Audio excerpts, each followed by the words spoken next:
Genius. Welcome to the Stupid Genius, and today we are going to talk about anemia. So, what is anemia? See, there are two definitions of anemia. Either you can say the reduced oxygen carrying capacity of the RBC, or there is a reduction of RBC itself, or there is a reduced synthesis of hemoglobin. So, this all can be a definition of anemia. The main goal is that we have to say there is a reduced oxygen delivery to the tissues, right? Oxygen delivery, not the blood delivery. So reduced oxygen delivery to the tissue is termed as anemia. Now वैसे मैं इसको include नहीं करने वाला था. What are the symptoms and the science of anaemia. See, symptoms का मतलब क्या होता है, what patients tell you, and sign का मतलब क्या होता है, जो आप अपने पेशेंट में देखते हो, मतलब उसकी बीमारियाँ, उसको नहीं. ठीक है. So symptoms is something patient will tell you that मुझे डॉक्टर साहब मुझे ये हो रहा है, वो हो रहा है. And sign is something that you will observe based on your knowledge. इसलिए पढ़ना बहुत इंपॉर्टेंट है. चलिए, so what are the symptoms. बहुत आसान है भाई. There is weakness, tiredness, early fatigue, काम नहीं कर पाया, काम कर रहा है, थक जा रहा है, राइट. डिजीनेस, चेस्ट पेन, अजीब सी बेचैनी हो रही है उसको, right. There is a pallor, yellow discolouration of the skin की पता है ना, येलो डिस्कलरेशन हो जाती है क्योंकि हीमोग्लोबिन खत्म हो गया, राइट. आरबीसी की कॉन्सेंट्रेशन कम हो गई, so the redness of the skin disappears and there is a yellow colour of the skin. अच्छा, yellow colour of the skin क्यों होता है, there is a haemolytic anaemia जब होती है ना, तो वहाँ पे क्या होता है, there a lot of the haemoglobin get destroyed and the bilirubin get accumulated. ठीक है. अच्छा, मुझे कमेंट करके ये बताओ कि पैलर अपनी आंखों में किधर देखते हो, राइट. चलो ढूंढो, मज़ा आएगा. ठीक है.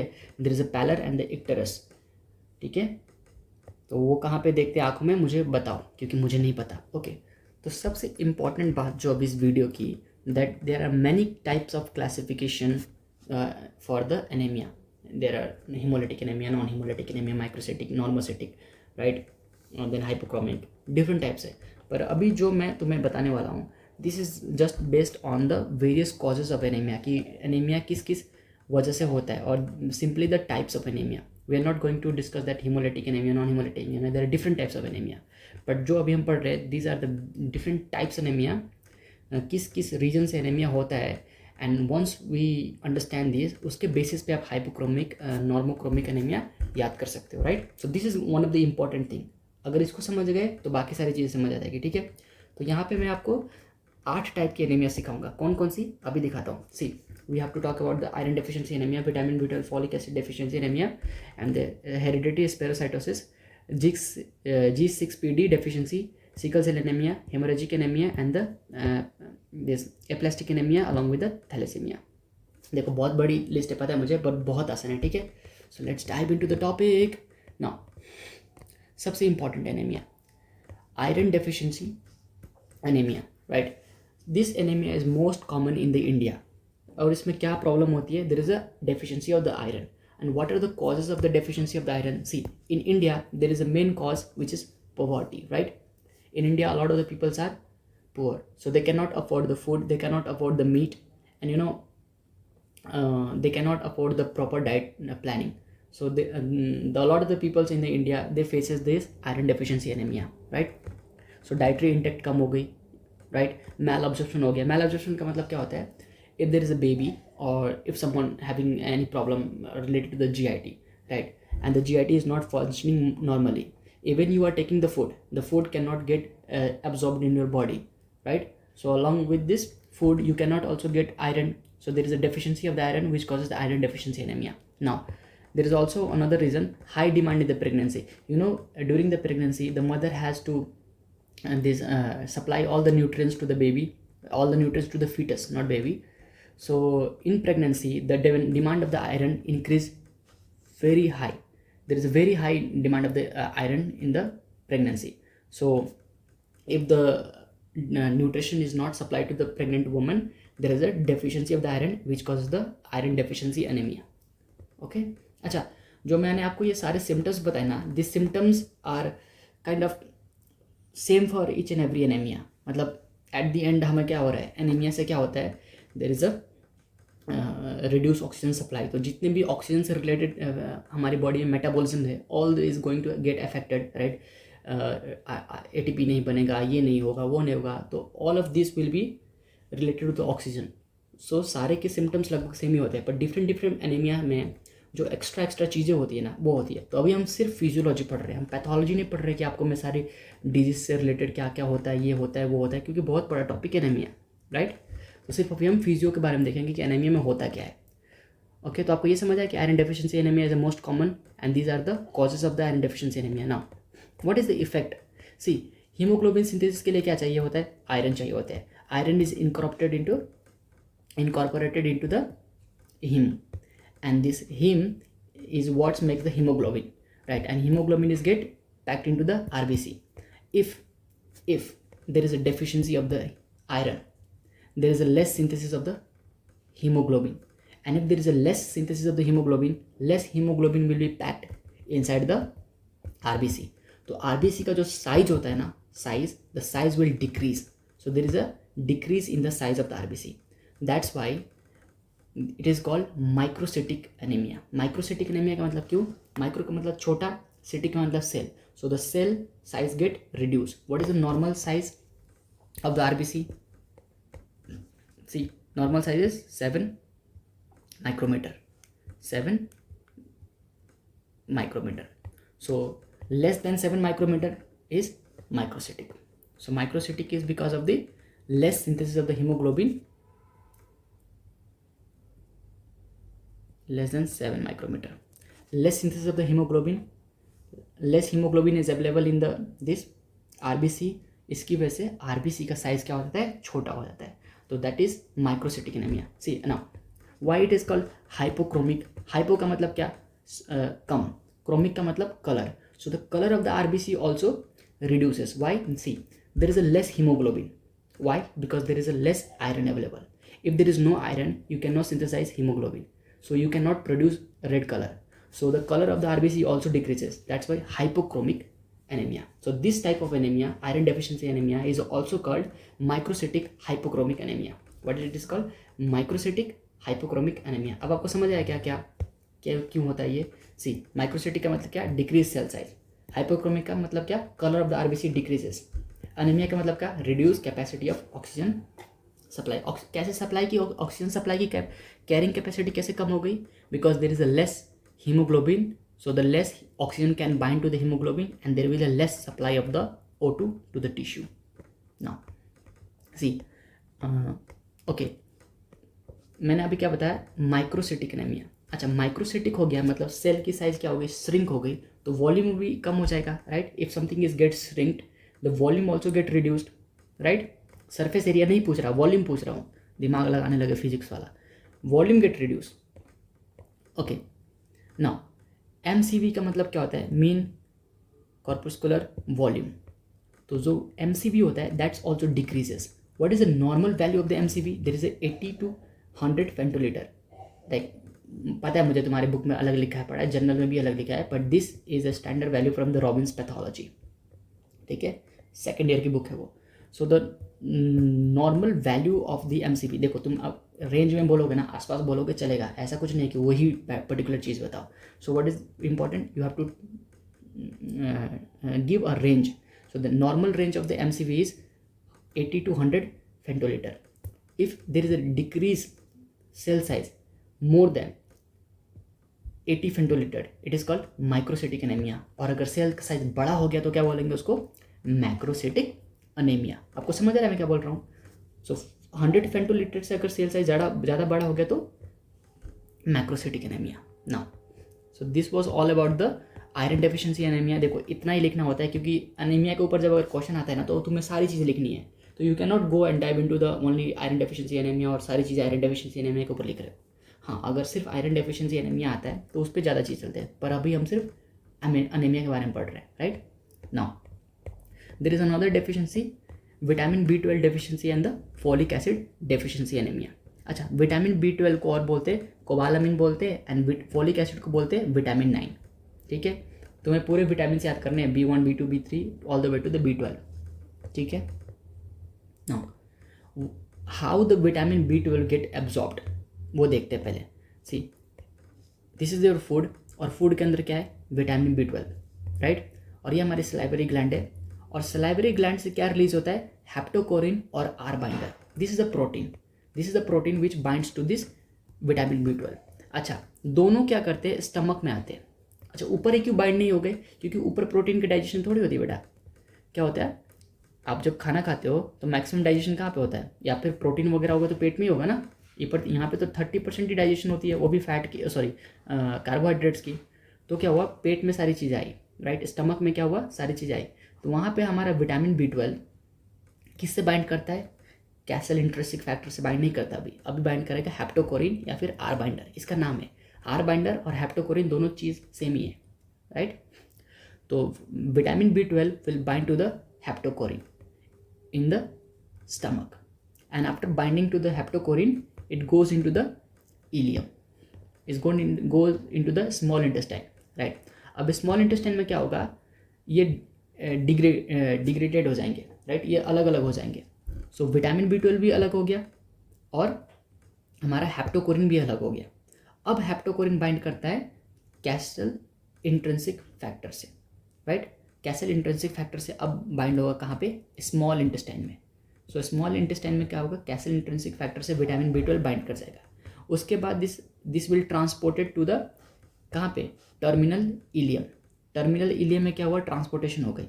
Now in the terminal ileum this vitamin B12 it get absorb by the tubulin transporter protein. कौन सा प्रोटीन, ट्यूबुलिन ट्रांसपोर्टर प्रोटीन। कहाँ पे प्रेजेंट होगा, टर्मिनल इलियम में। And after the absorption of this vitamin B12 it is transported via transporter to the liver and the bones। In liver में क्या होगा, storage के लिए रखेंगे हम। बोन्स में क्या होगा, हीमोपोइसिस के लिए, यानी कि प्रोडक्शन ऑफ द RBC के लिए। आपको समझ आया कि normal absorption and the digestion of the this vitamin B12 कैसे होता है, राइट। अगर तुम्हें विटामिन B12 डेफिशिएंसी एनीमिया के ऊपर क्वेश्चन आते हैं ना, तो you can draw this diagram, okay, marks लेने के लिए। अब सुनो, नॉर्मली क्या होता है हमारे सेल्स में, जो हमारा सेल होता है haematopoietic stem cells. So this is the haematopoietic stem cells. वो क्या करते हैं, डिवाइड करते हैं, राइट, और उनका न्यूक्लियस छोटा होता जाता है। See this is the bigger nucleus and this one is the smaller nucleus. And for the maturation of this nucleus we need vitamin B12 and the folic acid, right. Normally होता है synthesis of the different DNA molecules and the maturation of the nucleus we required vitamin B12 and the folic acid. So in the presence of these two vitamins the DNA get matured and the nucleus is exocytosis, right, बाहर निकाल देते हैं हम इसको। now this one is the reticulocytes, और reticulocytes से क्या बन जाता है हमारा, mature haemoglobin, mature RBC, sorry. So mature RBC ऐसे बनता है। Now imagine a scenario where there is the absence of these vitamins। अगर इन विटामिन्स के एब्सेंस हो गई तो क्या होगा, हमारा DNA मैचुरेशन नहीं हो पाएगा और जो न्यूक्लियस है वो बाहर नहीं निकल पाएगी। सो सेल का साइज क्या हो जाएगा, बड़ा हो जाएगा, right. Cell can not get shrinked, nucleus shrink नहीं हो पाएगी और सेल की साइज क्या हो जाएगी, बड़ी हो जाएगी। सो this is called megaloblastic anaemia और मैक्रोसिटिक एनीमिया। क्यों, क्योंकि यहाँ पे विटामिन B12 की डेफिशिएंसी की वजह से क्या हुआ कि हमारा DNA मैच्योर नहीं हो पाया, हमारी न्यूक्लियस मैच्योर नहीं हो पाई, और न्यूक्लियस को हम सेल से बाहर नहीं निकाल पाए, और हमारा सेल मैच्योर भी नहीं हो पाया। तो सेल की साइज जो बड़ी थी पहले वो बड़ी ही रह गई, कभी छोटा होने का मौका ही नहीं मिला, राइट। इसलिए इसको क्या बोलते हैं, मेगालोब्लास्टिक एनीमिया और मैक्रोसिटिक एनीमिया। तो इस केस में जब मैक्रोसिटिक होगा तो साइज तो बड़ी हो गई, तो MCV कितना हो जाएगा, ग्रेटर देन 100 फेंटोलीटर। यहाँ पे गलत लिखा है ना, 100 होगा, तो हम लिख देते हैं greater than the 100, greater than MCV greater than 100 femtolitre, right. समझ आया कि आपको मैं क्या बोल रहा हूँ। So the size of the RBC is bigger in the vitamin B12 deficiency anaemia. See this vitamin B12 deficiency, vitamin B12 and folic acid क्या करते हैं लोग, help in the DNA maturation and nuclear condensation, DNA maturation and the nuclear condensation. So we are also done with this second type of the anaemia, that is vitamin B12 and the folic acid deficiency anaemia. Let's talk about the hereditary spherocytosis. अच्छा, hereditary का मतलब है तो क्या हुआ, genetical transposition होगा, right, genetical transformation होगा, genetical. अच्छा, स्पेरो का मतलब क्या होता है, स्पेरिकल, स्पेरो का मतलब स्पेरिकल, साइटोसिस का मतलब सेल टाइप। सो स्पेरोसाइटोसिस का मतलब क्या होगा, जो हमारी आरबीसी होगी ये स्पेरिकल होगी, मतलब कैसी होगी, ऐसे गोल सी होगी। नॉर्मल आरबीसी कैसे होती है, राइट, बाइकॉनकेव होती है, right, normal RBC is a biconcave, but इस डिजीज में क्या हो जाता है, there is a spherical RBC. Okay, see normally क्या आता है, आरबीसी का शेप बाइकॉनकेव है, structure is maintain by the spectrin and ankyrin protein. मैं क्या बोल रहा हूँ, जो हमारी बाइकॉनकेव है आरबीसी की स्ट्रक्चर, इसको मेंटेन कौन कर रहा है, it is this the structure of the RBC is maintained by two proteins, two important, वैसे तो 7-8 प्रोटीन्स होते हैं, बट 2 important प्रोटीन्स जो वाइवा में पूछेंगे आपसे, कौन से, one is spectrin, so one is spectrin and another is ankyrin, spectrin and ankyrin. See मैं क्या कर रहा हूँ, ये आरबीसी का स्ट्रक्चर है, इसमें से मैंने प्लाज्मा मेम्ब्रेन निकाल दिया। सो this is what a plasma membrane look like.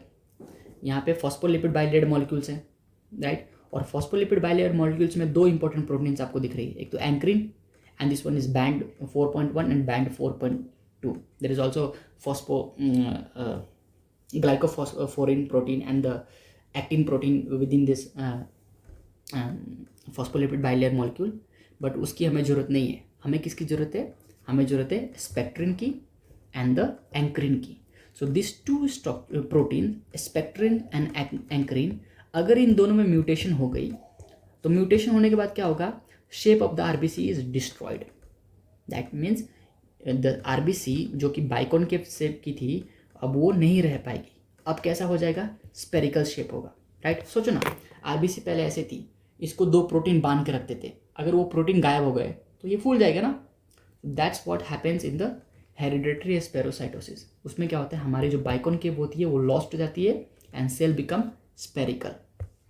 तो अगर ये फिर से बड़ा हो गया तो एमसीवी कितना हो जाएगा, greater than 100 femtolitres, right. This is also a what, megaloblastic anaemia और मैक्रोसिटिक एनीमिया। मेगालोब्लास्टिक बोलने से अच्छा मैक्रोसिटिक बोलो, क्योंकि this one is a macrocytic. Megaloblastic normally vitamin B12 के लिए बोलते हैं, this is a macrocytic anaemia.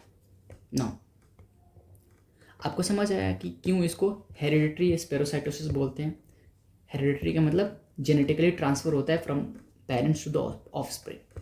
स्पेरोसाइटोसिस का मतलब क्यों, क्योंकि सेल की साइज क्या हो जाती है, स्पेरिकल हो जाती है, शेप क्या होती है, स्पेरिकल हो जाती है, और साइज क्या हो जाता है, ग्रेटर देन 100 फेंटोलीटर्स। नाउ अब इसका प्रॉब्लम क्या होता है, जो ये स्ट्रक्चर है ना spherical, this spherical structure get stuck in sinusoidal capillaries. ये साइनोसोइडल कैपिलरीज क्या है, सी हमारे पास 3 टाइप के कैपिलरीज होते हैं, continuous capillaries, fenestrated capillaries and the sinusoidal capillaries. कौन कौन से बोला मैंने, continuous capillaries, then fenestrated capillaries and the sinusoidal capillaries.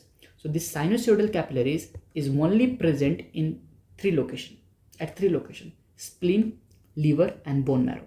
कहाँ कहाँ पे मिलते हैं, spleen में, liver में, bone marrow में। So these structures, these spherical cells, this spherical cell get stuck in this sinusoidal capillaries। अगर वहाँ पे वो रुक गए तो क्या होगा, they are phagocytosed by macrophages. Macrophage उनको क्या करेंगे, खा जाएंगे। अगर वो माइक्रोफेज क्या करने, खाने लगे सारे सेल्स को, तो आरबीसी की कॉन्सेंट्रेशन क्या हो जाएगी, डिक्रीज हो जाएगी। और आरबीसी की कॉन्सेंट्रेशन अगर डिक्रीज हो जाएगी तो क्या होगा, वही तो एनीमिया होता था। सो दैट्स वाई हमारा हेरिडिटरी स्पेरोसाइटोसिस को भी क्या बोलते हैं, a type of anaemia. You got that. फिर अब वही आपके सिम्टम्स सारे रिपीट हो जाएंगे, डिजीनेस, पैलर, इक्टेरस, राइट। उसके बाद वीकनेस, अर्ली फटीग, ये सारे सिम्टम्स वापस रिपीट हो जाएंगे एक पेशेंट में। चलो और आगे आते हैं। There is another type of the anaemia जो कि किसकी वजह से होता है, ग्लूकोज 6 फॉस्फेट डिहाइड्रोजिनेस डेफिशिएंसी। क्या बोल रहा हूँ मैं, glucose 6 phosphate dehydrogenase, this is an enzyme. अच्छा आपको पता है ना, हमारा ग्लूकोज क्या होता है ऑक्सीडाइज होता है by the glycolysis process, right. So glycolysis is the process by which the glucose is used and used to make ATPs, right? But there is another alternative pathway for the oxidation of the glucose. उसमें से एक pathway क्या होता है, HMP shunt. कौन सा HMP shunt? हम biochemistry में पढ़ेंगे सारा, बहुत मज़ा आएगा. Even in my final exam this HMP shunt was asked for 7 number. So there is a pathway which is called HMP shunt. उसमें क्या होता है, हम क्या करते हैं, ग्लूकोज लेते हैं और ग्लूकोज से ना हम डिफरेंट बायोमोलिक्यूल्स बनाते हैं. जैसे DNA सिंथेसाइज करना होगा, RNA सिंथेसाइज करना होगा, तो HMP शंट से होता है. तो उसमें सबसे इंपॉर्टेंट स्टेप क्या होता है, एक फर्स्ट स्टेप, राइट. उस फर्स्ट स्टेप में क्या होता है, there is a glucose. Glucose से हम बनाते हैं glucose 6 phospho glucolactone, glucose 6 phospho gluconolactone. So this is found by the glucose. और इसमें एंजाइम कौन सा होता है, ये वाला G6PD एंजाइम. उसका नाम क्या है, glucose 6 phosphate dehydrogenase enzyme. So this enzyme is helping to form to transform glucose into the glucose 6 phospho gluconolactone. और इस प्रोसेस में क्या रिलीज होता है, NADPH. इस पूरे स्टेप में सबसे इंपॉर्टेंट बात हमें इस पे करनी है. इसमें क्या होता है, एनर्जी फॉर्मेशन होती है. NADPH इसमें क्या होता है, रिलीज होता है एज अ एनर्जी, राइट. अब सुनो इंपॉर्टेंट बात, बाकी के रिएक्शन क्या होता है, बाकी के स्टेप्स ना हम बायोकेमिस्ट्री में पढ़ेंगे. अब सुनो अब इंपॉर्टेंट चीज़, हमारी बॉडी में डिफरेंट क्या होता है, रिएक्शंस होते हैं. उसमें से एक रिएक्शन होता है माइटोकॉन्ड्रियल रिएक्शन, जिसमें हम ATP वगैरह बनाते हैं. और ऑल दिस प्रोसेस, इन सारे प्रोसेस में क्या होता है, हमारी बॉडी में ROS रिलीज होता है. ROS क्या है, रिएक्टिव ऑक्सीजन स्पीशीज. मतलब वो स्पीशीज जो रिएक्टिव होती है ऑक्सीजन्स की. जैसे कौन सी, ये वाली. और कौन सी सर, ये वाली. और कौन सी सर, ये वाली. So these are the reactive oxygen species, है ना. अब ये रिएक्टिव ऑक्सीजन स्पीशीज क्या करती है, डैमेज कर देती है हमारे हीमोग्लोबिन को, right. Haemoglobin is a protein. और ये क्या है, ये नेगेटिव चार्ज है. और ये क्या करेगा, इलेक्ट्रॉन छीन के भाग जाएगा, पता है ना. क्या बोलते हैं, इलेक्ट्रॉन छीन के भाग जाएगा, प्रोटॉन लेके भाग जाएगा. तो ये क्या करता है, अपने हीमोग्लोबिन के स्ट्रक्चर को क्या करते हैं, ये लोग डैमेज कर देते हैं.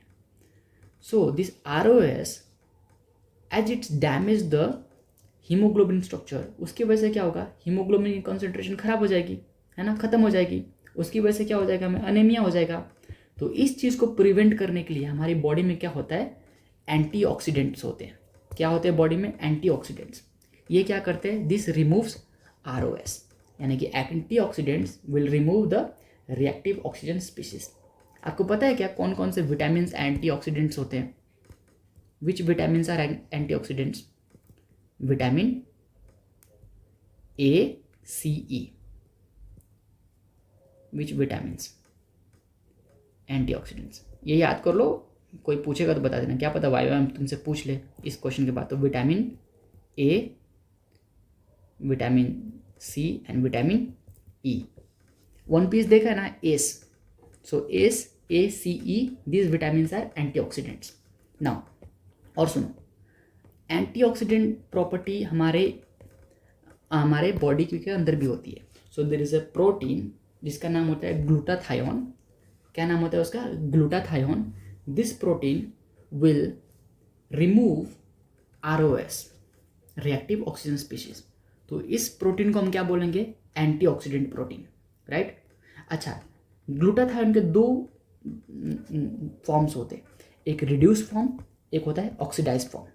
समझ आ रहा है क्या बोल रहा हूँ, एक रिड्यूस फॉर्म होता है, एक ऑक्सीडाइज फॉर्म होता है. और ये दोनों एक दूसरे में इंटरचेंजेबल होते हैं. समझ आ रहा है क्या बोल रहा हूँ, reduce form and oxidise form. अब मुझे एक बात बताओ, when this reduce glutathione removes ROS, जब ये ग्लूटाथायोन ROS को हटाएगा, दैट मीन्स स्कैवेंजर कर जाएगा, तो क्या होगा, ये अपने आप को ऑक्सीडाइज ग्लूटाथायोन में चेंज कर देगा.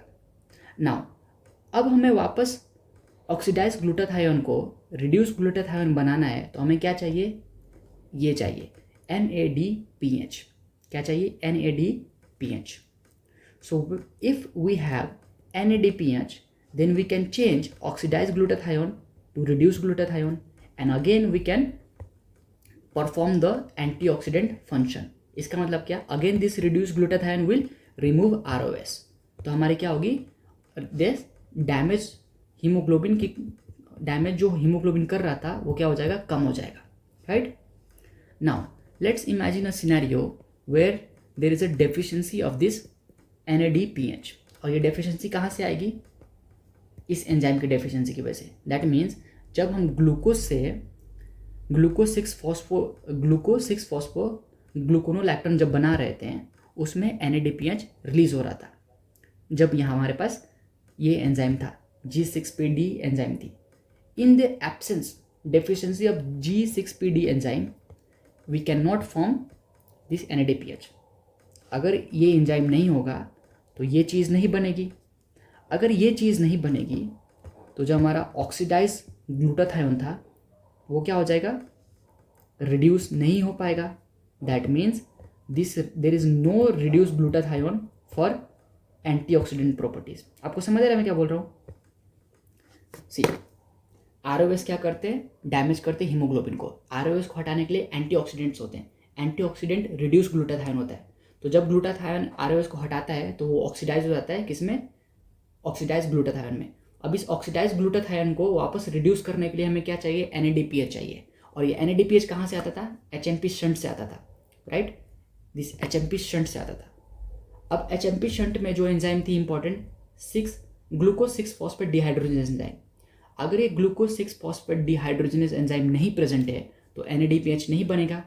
अगर NADPH नहीं बना तो क्या हो जाएगा, ऑक्सीडाइज ग्लूटाथायोन ऑक्सीडाइज ही रहेगी, रिड्यूस नहीं होगी, और ROS क्या करेंगे, हीमोग्लोबिन को डैमेज कर देंगे। नाउ सी, वही मैंने यहाँ पे आपके लिए लिख दिया है। If G6PD enzyme absent, gone, NADPH can not be form, NADPH नहीं बनेगा। Glutathione can not be regenerated, glutathione वापस से रीजनरेट नहीं होगा। रिएक्टिव ऑक्सीजन स्पीशीज की कॉन्सेंट्रेशन बढ़ जाएगी, हीमोग्लोबिन डैमेज इंक्रीज हो जाएगा। अब यही हीमोग्लोबिन डैमेज हो गया ना, तो प्रोटीन, ये हीमोग्लोबिन क्या है, प्रोटीन है ना, अगर प्रोटीन डीनेचर्ड हो गई तो क्या हो जाएगा, एक्यूमुलेट हो जाती है। तो denature protein will get accumulated and that stick to the RBC wall. RBC wall पे क्या हो जाएंगे, स्टिक हो जाएंगे, और उनको ही क्या बोलते हैं, हाइंस बॉडी। और हाइंस बॉडी को टेस्ट करने के लिए कौन सा टेस्ट होता है, हाइंस टेस्ट। बस इतना ही आसान है। See, we are done with the glucose 6 phosphate dehydrogenase enzyme deficiency. See, this is one of the important, बहुत इंपॉर्टेंट है भाई, ठीक है। भाइयों में बहुत पूछते हैं कि बताओ ग्लूकोज 6 फॉस्फेट डिहाइड्रोजन एंजाइम की डेफिशिएंसी से क्या होता है, पूरा मैकेनिज्म बताना पड़ता है, ये एंटीऑक्सीडेंट, ये वो, ये इवन ये बायोकेमिस्ट्री में भी है। बायोकेमिस्ट्री में भी आ सकता है ये क्वेश्चन, और फिजियो में भी आ सकता है ये question. Now sickle cell anaemia, ये तो हमने पढ़ा ही है ना भाई, we have done in NEET करते वक्त किया था ना, सिकल सेल एनीमिया वाला। अच्छा, RBC में क्या होता है, हीमोग्लोबिन होता है। हीमोग्लोबिन में 2 अल्फा 2 बीटा चेन्स होते हैं। जो सिकल सेल एनीमिया है ना, उसमें क्या प्रॉब्लम होती है, 6th पोजीशन पे बीटा चेन में पॉइंट म्यूटेशन हो जाता है। और वो पॉइंट म्यूटेशन कैसी होती है, मिस सेंस म्यूटेशन होती है। और भी टाइप के म्यूटेशन होते हैं, जैसे कि non sense, frame shift, non frame shift mutation. अभी हमें वो सब नहीं देखना, हमें क्या देखना है, मिस सेंस म्यूटेशन। अच्छा, जो हमारा 6th पोजीशन पे ए था वो क्या होता है, यू में चेंज हो जाता है, यानी कि GAG गैग से GUG गू हो जाता है। और ये वाली mRNA क्या प्रोटीन सिंथेसाइज करती थी, ग्लूटामिक एसिड। अब जो म्यूटेटेड mRNA है वो क्या सिंथेसाइज करेगी, एबनॉर्मल हीमोग्लोबिन, जिसमें क्या होगा, वैलिक एसिड होगा। ग्लूटामिक एसिड पोलर था, वैलिक एसिड नॉन पोलर था, ठीक है। ये तुम्हें आता है ना, इसलिए कर रहा हूँ, हटाओ इसको, क्योंकि 11th में ही पढ़ा था शायद, 12th में था ना। सिकल सेल एनीमिया बहुत आसान होता है ये। नाउ अब क्या होगा, म्यूटेशन की वजह से एबनॉर्मल हीमोग्लोबिन बनेगी। इतना तो समझ आया ना, म्यूटेशन की वजह से क्या होगा, हीमोग्लोबिन S बनेगा। नाउ अब प्रॉब्लम कहाँ आती है, नॉर्मली इंसान नॉर्मल रहता है, but in case of oxygen stress, जब ऑक्सीजन बॉडी में कम हो जाएगी तो क्या होगा, हीमोग्लोबिन चेन जो है वो स्टिक करने लगती है एक दूसरे से। जो हीमोग्लोबिन अलग अलग है ना, वो क्या करते हैं, एक दूसरे से चिपकने लगते हैं. See this haemoglobin getting attach to this this this this, so there is a sticking of haemoglobin to one another. उसकी वजह से क्या होता है, शिकल शेप आरबीसी हो जाती है. सी आरबीसी का शेप कैसे हो जाएगा, ऐसा हो जाएगा, शिकल शेप, राइट. क्यों हुआ, ऑक्सीजन स्ट्रेस की वजह से, right. Sickle shape RBC get block, और क्या करते हैं, वो ब्लॉक कर देते हैं माइक्रो सर्कुलेशन को. माइक्रो सर्कुलेशन का मतलब क्या है, कैपिलरीज. जो हमारी बॉडी में कैपिलरीज है उनको वो क्या करते हैं, ब्लॉक कर देते हैं. ठीक है. अच्छा, ब्लॉक क्यों करते हैं, नॉर्मल जो हमारा biconcave see, this one is a biconcave RBC, ये क्या होता है, बहुत फ्लेक्सिबल होता है. तो जब ये छोटी छोटी वेसल से गुजरता है ना, तो अपने आप को ऐसे फोल्ड कर लेता है, ऐसे ऐसे फोल्ड करके आराम से घुस जाता है. ठीक है. आपको पता है ना, जो आरबीसी का साइज़ है वो 7 माइक्रोन्स होता है, राइट. बट जो कैपिलरीज की साइज होती है वो 5 माइक्रोन के आसपास होती है. तो how can something larger than a hole can go inside, flex होकर, राइट.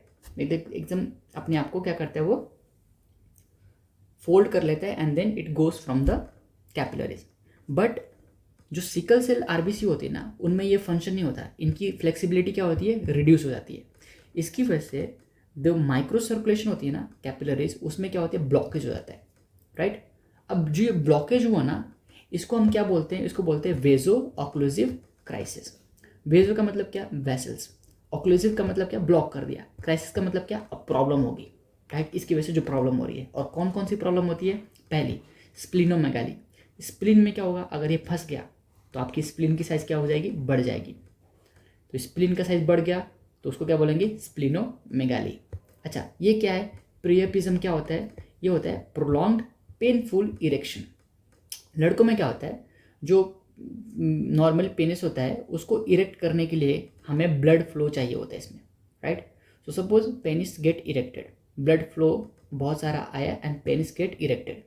पर आरबीसी के sorry sickle cell anaemia case में क्या होता है, जो इसमें माइक्रो कैपिलरीज थी, राइट. जो कैपिलरीज थी उसमें ये क्या होता है, फंस जाता है, जाके फंस गया तो क्या होगा, ब्लड ड्रेन नहीं हो पाएगी. ब्लड आ तो गया, ब्लड वापस जा नहीं पाएगा क्योंकि ब्लॉक हो गया ना. तो अगर ये ब्लॉक हो गया तो there is will the prolonged, देर तक इरेक्शन, प्रोलॉन्ग्ड इरेक्शन. अब खुश मत हो जाओ, पर इसमें बहुत पेनफुल होता है ये. This is a emergency condition, ठीक है. This one is a emergency condition जिसमें क्या होता है, there is a prolonged but painful erection of the penis due to the blockage of the micro circulation by the sickle cell RBC. चलो, we are also done with this one. Now haemorrhagic anaemia. Haemorrhage का मतलब क्या होता है, चोट लगना, खून बह जाना, ठीक है. So there is a decrease in the blood volume. अगर आपको चोट लग गई या मुझे चोट लग गई, आपको क्यों लगेगी, मैं हूं ना बदमाश, मुझे चोट लग गई तो क्या होगा, मेरे बॉडी से ब्लड लॉस हो जाएगा. मेरी बॉडी से ब्लड लॉस हो गया. अब ब्लड लॉस होगा तो मेरी ब्लड का वॉल्यूम क्या हो जाएगा, डिक्रीज हो जाएगा. तो उस केस में आरबीसी के नंबर भी डिक्रीज हो जाएंगे, तो ऑक्सीजन कैरिंग कैपेसिटी भी क्या हो जाएगा, कम हो जाएगा. उसको बोलते हैं haemorrhagic anaemia, right. There are 2 types. एक क्या होता है, जैसे कि एक्सीडेंट हो गया, एक्सीडेंट में ब्लड लॉस हो गया तो आरबीसी की नंबर भी क्या हो जाएगी, रिड्यूस हो जाएगी. तो ऑक्सीजन कैरिंग कैपेसिटी भी क्या हो गई, कम हो गई, तो हुई हमारे पास अनेमिया. दूसरा टाइप क्या होता है, जीआई ब्लीडिंग. अच्छा, जीआई ब्लीडिंग क्या होता है, सपोज आपके किसी के भी आपके क्या किसी के भी पेट में या फिर इंटेस्टाइन में क्या हुआ, अल्सर हो गया. अल्सर का मतलब घाव वगैरह, ठीक है, वुंड्स. वो अल्सर हो गया और वो अल्सर क्या हो गया, ब्लीड कर रहा है. This ulcer is bleeding, right. और वो बहुत दिन से ब्लीड कर रहा है, 1-2 दिन से नहीं, महीनों सालों से ब्लीड कर रहा है, थोड़ा थोड़ा थोड़ा थोड़ा ब्लीड कर रहा है, राइट. महीनों से ब्लीड कर रहा है. तो उसमें क्या होगा, ब्लड लॉस होगी. तो there is a chronic blood loss. Chronic का मतलब क्या होता है, प्रोलॉन्ग, बहुत दिन से. So there is a chronic blood loss. उसकी वजह से क्या हो जाएगा, ब्लड वॉल्यूम डिक्रीज हो जाएगी और आपको एनीमिया हो जाएगा, ठीक है. सो आपको एक चीज़ बताता हूँ, 2 साल पहले मेरी मम्मी को भी यही प्रॉब्लम थी और वो नेपाल में ट्रीटमेंट ले रहे थे. तो पर वहाँ के डॉक्टर सारे बहुत अच्छे थे, तो वो लोग अच्छे से ट्रीट नहीं कर पाए, तो उनको भी यही हुआ था, chronic anaemia, right. Then I decide to become a good doctor, जो कि मैं बन नहीं पा रहा हूँ अभी. अच्छा, आपको पता है क्या, गुड डॉक्टर एक सीरीज़ है, बहुत अच्छी है, आप देखो, मज़ा आ जाएगा आपको, ठीक है. डॉक्टर शॉन मर्फी उसमें मेन एक्टर है, ठीक है, मज़ा आएगा देखना.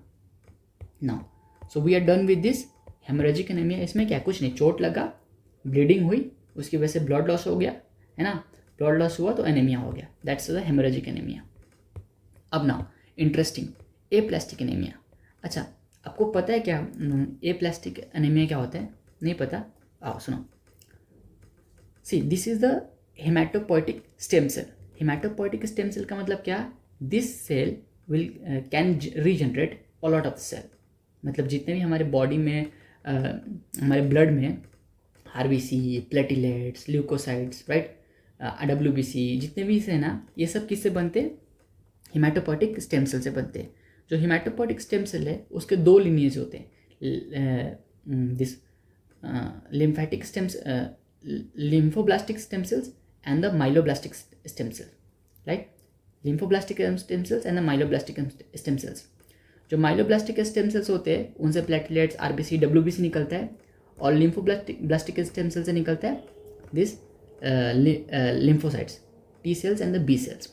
अब सुनो, किसी भी वजह से या तो इसमें या फिर इसमें डैमेज हो गया, मतलब हमारा स्टेम सेल खराब हो गए, damage to this stem cells, तो हमारा क्या होगा? आरबीसी की प्रोडक्शन कम हो जाएगी। देखो यहाँ पे भी अगर डैमेज हो गया तो आरबीसी कम हो जाएगी, यहाँ पे भी डैमेज हो गया तो आरबीसी कम हो जाएगी। So damage to this can cause reduce production of the RBC, reduction in the production of the RBC. अच्छा, उसके कॉजेज क्या हो सकते हैं? आइदर रेडिएशन और कैंसर। कैंसर हो गया, राइट, हो सकता है ना, right. This can be a reason for the aplastic anaemia. Aplastic anaemia में कुछ नहीं है। एप्लास्टिक एनीमिया का मतलब क्या होता है?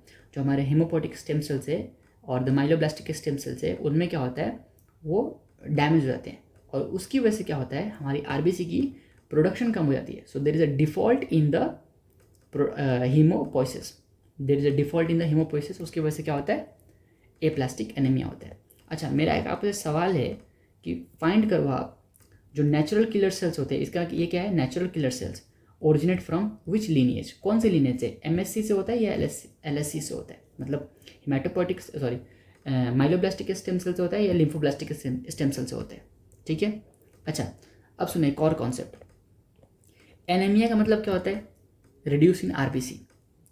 थ्रोम्बोसाइटोपेनिया का मतलब क्या होता है? Reduction in the platelets count. Leucopenia का मतलब क्या होता है? Reduce WBC. और ये तीनों अगर होगा तो क्या होगा? पैनसाइटोपेनिया। क्या होता है? पैनसाइटोपेनिया, मतलब ये तीनों में कमी हो गई। अब मेरे पास इधर आओ, अगर मैं बोलूँ कि यहाँ पे डैमेज हो गया तो प्लेटलेट्स, डब्ल्यूबीसी, आरबीसी तीनों कम हो जाएंगे ना, तो aplastic anaemia is also pancytopenia, right. अगर यहाँ पे आपको प्रॉब्लम हो गई एमसीएस में, राइट, एमएससी में हो गई ये वाली, तो पैनसाइटोपेनिया, यहाँ पे भी हो गई तो भी पैनसाइटोपेनिया बोल सकते हो ना, क्योंकि सब प्रोडक्शन कम हो जाएंगे ना, तो इसको बोलते हैं एप्लास्टिक एनीमिया। नाउ तो हमारे ब्लड में आरबीसी की भी लेवल कम हो गई, प्लेटलेट्स की भी लेवल कम हो गई, डब्ल्यूबीसी की लेवल कम हो गई, इसको क्या बोलेंगे? पैनसाइटोपेनिया। अच्छा, पेनिया का मतलब क्या होता है? डिक्रीज। साइटोसिस का मतलब क्या होता है? इंक्रीज।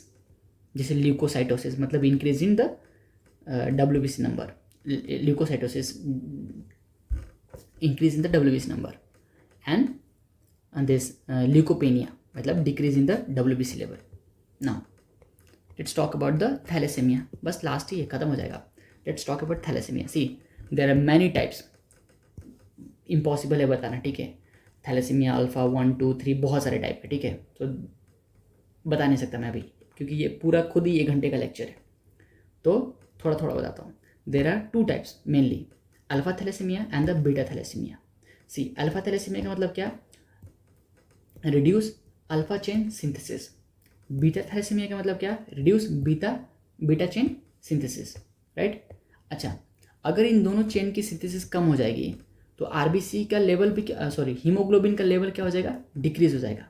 यानी कि मैं क्या बोल रहा हूँ, आपके आरबीसी में जो चेन्स है, अल्फा चेन है, बीटा चेन, अगर इन दोनों चेन की सिंथेसिस कम हो जाएगी, राइट, तो हीमोग्लोबिन भी कम हो जाएगा। अगर हीमोग्लोबिन कम हो गया तो माइक्रोसिटिक एनीमिया हो जाएगा। समझ आ रहा है कि आपको? माइक्रोसिटिक एनीमिया हो जाएगा, ठीक है। अच्छा, मोस्ट कॉमन इन मेडिटेरियन एंसेस्ट्री।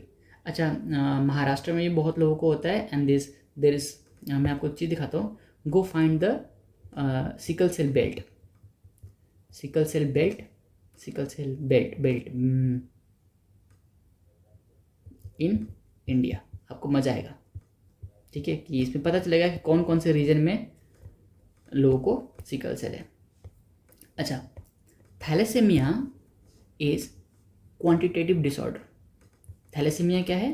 क्वांटिटेटिव डिसऑर्डर है। और सिकल सेल क्या था? क्वालिटेटिव था। क्यों? क्योंकि सिकल सेल में हीमोग्लोबिन तो सिंथेसाइज हो रही थी पर उसकी क्वालिटी ख़राब थी। थैलेसेमिया में क्या होता है? हीमोग्लोबिन सिंथेसाइज ही नहीं होता। अगर अल्फा चेन में म्यूटेशन हो गई तो अल्फा चेन बनेगा ही नहीं, अगर बीटा चेन में म्यूटेशन हो गई तो बीटा चेन नहीं बनेगा, ठीक है।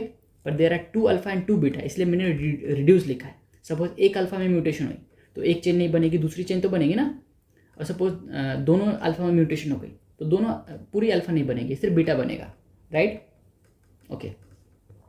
अच्छा, आपको पता है अगर सपोज अल्फा चेन में म्यूटेशन हो गई तो बीटा चेन बन रही है सिर्फ, तो बीटा चेन को कोई ना कोई तो चाहिए, एक जाएगी तो दूसरी आएगी, राइट? ऐसा ही होता है भाई। तो क्या होता है, जो फीटल हीमोग्लोबिन होता है ना, आपको पता है ना बहुत सारे टाइप के हीमोग्लोबिन होते हैं, हीमोग्लोबिन ए, हीमोग्लोबिन A2, है ना, देन हीमोग्लोबिन फीटल ऐसे, एंड हीमोग्लोबिन एस, ये सिकल सेल हीमोग्लोबिन। तो जो अगर सपोज आपका बीटा का ए खत्म हो गया ना, राइट, हीमोग्लोबिन ए में क्या होता है, अल्फा बीटा चेन्स होते हैं। तो सपोज आपका अल्फा वो चेन खत्म हो गया तो बीटा चेन क्या करेगा, फीटल हीमोग्लोबिन के साथ बाइंड होने लगेगा। सो फीटल हीमोग्लोबिन में क्या होता है, गामा चेन होता है ना, गामा चेन फीटल हीमोग्लोबिन। तो आपके शरीर में, जैसे आपके ब्लड में ये हीमोग्लोबिन नॉर्मली होता है, हीमोग्लोबिन ए, ठीक है, हीमोग्लोबिन एफ कम होता है, राइट। बट अगर आपको थैलेसेमिया है तो आपकी बॉडी में हीमोग्लोबिन एफ इंक्रीज हो जाएगा। क्यों? क्योंकि अल्फा चेन नहीं है, राइट। तो बीटा तो किसी के साथ बाइंड करेगा, तो बीटा किसके साथ बाइंड करता है, गामा चेन के साथ, राइट।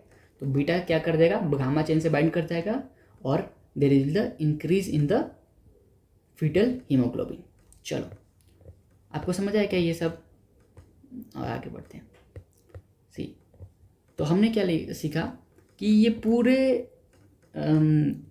8 के 8 हमने बात की कि what are the different causes of this all anaemias.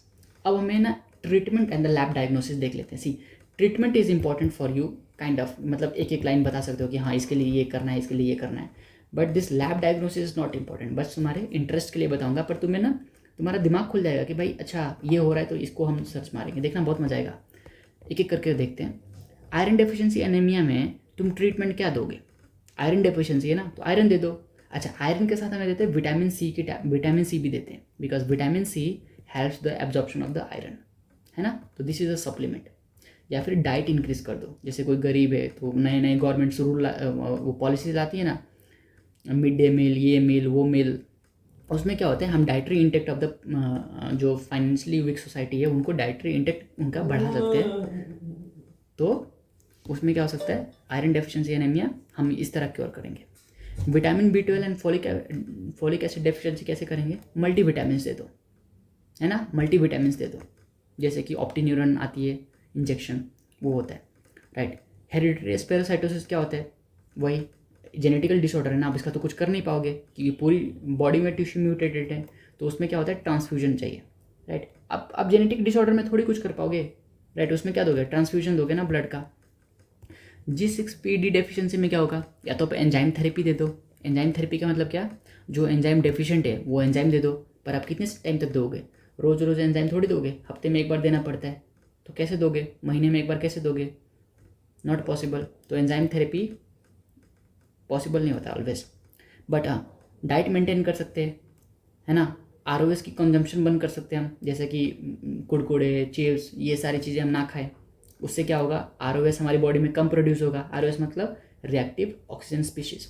तो if we can manage our diet where we can reduce the ROS, then हमें ज़्यादा प्रॉब्लम नहीं होगी, राइट। सिकल सेल एनीमिया में क्या होता है, आपको पता है ना, ट्रांसफ्यूजन देते हैं सिकल सेल एनीमिया में, और ऑक्सीजन लेवल मेंटेन करते हैं बॉडी में। क्यों? क्योंकि सिकलिंग तभी होगी, बॉडी में सिकलिंग तभी होती है जब ऑक्सीजन की स्ट्रेस होती है, तो वो दे दो। देर आर ऑल्सो ड्रग्स जिसको हाइड्रोक्सी यूरिया बोलते हैं, फॉलिक एसिड बोलते हैं। This drugs are useful in this sickle cell anaemia. याद कर लो, दिस इज इंपॉर्टेंट। अगर सिकल सेल एनीमिया में आता है ना तो पूछते हैं कौन सी दवाई देते हैं, फर्स्ट ईयर में भी पूछते हैं, ऐसा नहीं कि वो सेकंड ईयर में पूछेंगे। Hydroxy urea and the folic acid. Now haemorrhagic anaemia, भाई चोट लग गई ना, इमरजेंसी है, ये तो इमरजेंसी है तो क्या करो, हॉस्पिटल ले जाओ, हॉस्पिटल ले जाके क्या करो, ट्रांसफ्यूजन दो ब्लड का, है ना। अगर क्रॉनिक ब्लड लॉस है तो क्या करो, ट्रीटमेंट करो। जैसे कि जीआई में से ब्लड लॉस हो रहा है, किसी को पाइल्स है, राइट, किसी को पाइल्स है, उसको पता नहीं है, उसको ब्लड लॉस हो ही जा रहा है, तो हम क्या करेंगे, उसको ट्रांसफ्यूजन देंगे। कितना ट्रांसफ्यूजन दोगे, उसका ट्रीटमेंट करो, पाइल्स की ट्रीटमेंट करो ना। एप्लास्टिक एनीमिया, भाई इसमें क्या होता है, इसमें तो हमारा बोन मैरो ही ख़राब हो जाता है, तो बोन मैरो क्या करते हैं, ट्रांसप्लांट करेंगे, बट नॉट ऑलवेज अवेलेबल। जैसे कि मुझे एप्लास्टिक एनीमिया हो गया, तो वही बोन मैरो में एक्सेप्ट कर पाऊँगा ना जो मेरे क्लोज रिलेटिव्स हैं, राइट, मैं किसी और का तो कर नहीं पाऊँगा ना। थैलेसीमिया में ऑल्सो ट्रांसफ्यूजन, इसमें तो चेन ही नहीं बन रही ना, अल्फा चेन बीटा चेन बन ही नहीं रही, जो भी जिसमें भी म्यूटेशन हो गई, तो क्या करेंगे, ट्रांसफ्यूजन देंगे ना। लैब डायग्नोसिस ये बहुत आसान है, देखना, अगर सपोज आप लैब में गए और आपको पता लगा ना कौन से टाइप की एनीमिया है, तो आप क्या करोगे। सो आयरन डेफिशिएंसी एनीमिया में क्या करोगे, दिस फेरेटिन लेवल, आपको पता है ना, आयरन ट्रांसपोर्टेशन के लिए क्या चाहिए, ट्रांसफेरेटिन, और सो हम ट्रांसफेरेटिन भी यूज़ कर सकते हैं। ट्रांसफेरेटिन की कॉन्सेंट्रेशन ब्लड में कितनी है, फेरेटिन की कॉन्सेंट्रेशन ब्लड में कितनी है, ये क्या लिखा है, TIBC क्या है, टोटल आयरन बाइंडिंग कैपेसिटी। हम ये भी मार सकते हैं search, total iron binding capacity in the blood. आप देखो, आपसे अगर पूछे ना कि आप डायग्नोस कैसे करोगे, तो आपको बस इतना ही बोलना है, फेरेटिन का लेवल चेक कर सकता हूँ मैं, total iron binding capacity check कर सकता हूँ आयरन डेफिशिएंसी एनीमिया में, ठीक है। विटामिन B12 में कैसे कर सकते हो, विटामिन एस्टिमेशन, कि आपकी बॉडी में कितने विटामिन है, राइट। हेरिडिटरी स्पेरोसाइटोसिस का टेस्ट का नाम क्या होता है, कुम्स टेस्ट, बस नाम याद रखो, कोई ज़रूरत नहीं है क्या है होता है, हेरिडिटरी स्पेरोसाइटोसिस कुम टेस्ट। G6PD डेफिशिएंसी बताया था ना, हाइंस बॉडी बनते हैं इसमें, तो हाइंस टेस्ट। सिकल सेल एनीमिया में क्या करोगे, PVS का मतलब पेरिफेरल ब्लड स्मीयर, मतलब क्या करोगे, पेरिफेरल ब्लड स्मीयर। फिजियोलॉजी के प्रैक्टिकल में सीखा ना, ब्लड स्मीयर कैसे बनाते हैं, उसको करके माइक्रोस्कोप में देखते हैं कि कैसा कैसा सेल है। सिकलिंग टेस्ट होती है एक, सिकल सेल एनीमिया में क्या कर सकते हैं, सिकलिंग टेस्ट करते हैं हम। Then there is a haemorrhagic anaemia, उसमें कौन सा टेस्ट करोगे, आपको चोट लगी है, खून बह रहा है, उसका ट्रीटमेंट करो, टेस्ट मारने जाओगे कि भैया इसको चोट लगी है, कितना खून बहा है। Aplastic anaemia, bone marrow aspiration, उसमें क्या करते हैं, सुई लगाते हैं बोन में, उसमें से निकालते हैं बोन्स के कंटेंट, और माइक्रोस्कोप से देखते हैं स्लाइड पे रख के कि क्या प्रॉब्लम है ना, तो हमें दिख जाता है उसमें क्या अगर सेल है कि नहीं है। अगर सेल नहीं होगा तो एप्लास्टिक एनीमिया, है ना। और डिफरेंट क्राइटेरिया होती है, ऐसा नहीं कि बस दे दिया, बहुत सारी इंपॉर्टेंट चीज़ें होती है जो हमें देखना होता है एप्लास्टिक एनीमिया में। तो अभी तुम क्या याद रखोगे, बस सिर्फ एप्लास्टिक एनीमिया को कैसे डायग्नोस करते हैं, बोन मैरो एस्पिरेशन से and bone marrow biopsy. Biopsy नहीं लिखा मैंने, पहले बोन मैरो एस्पिरेशन करते हैं, अगर उसमें कुछ समझ नहीं आया तो करते हैं बोन मैरो बायोप्सी, ठीक है। Bone marrow aspiration then bone marrow biopsy. ना अब थैलेसीमिया में क्या करोगे, सिंपल अगेन, थैलेसीमिया में क्या करोगे, PVS बनाओगे, पेरिफेरल ब्लड स्मीयर बनाओगे और देखोगे कि कैसा है। अच्छा, थैलेसीमिया में एक इम्पॉर्टेंट फाइंडिंग ये होती है, हेयर ऑन एंड अपीयरेंस, जिसमें क्या होता है, सपोज आपको थैलेसीमिया हुआ है, राइट, तो क्या होता है, आपकी जो ये है ना स्कल में क्या होता है, हिमेटोपोसिस स्टार्ट हो जाती है। तो स्कल में से क्या होता है, हिमेटोपोसिस स्टार्ट होने की वजह से क्या ना, जब आप एक्सरे लोगे ना तो लगेगा कि स्कल से हेयर्स निकल रहे हैं ऐसे, उसको बोलते हैं हेयर ऑन एंड अपीयरेंस। कुछ नहीं होता, बस नाम याद रख लो, नहीं भी रखेगा तो कोई नहीं पूछेगा।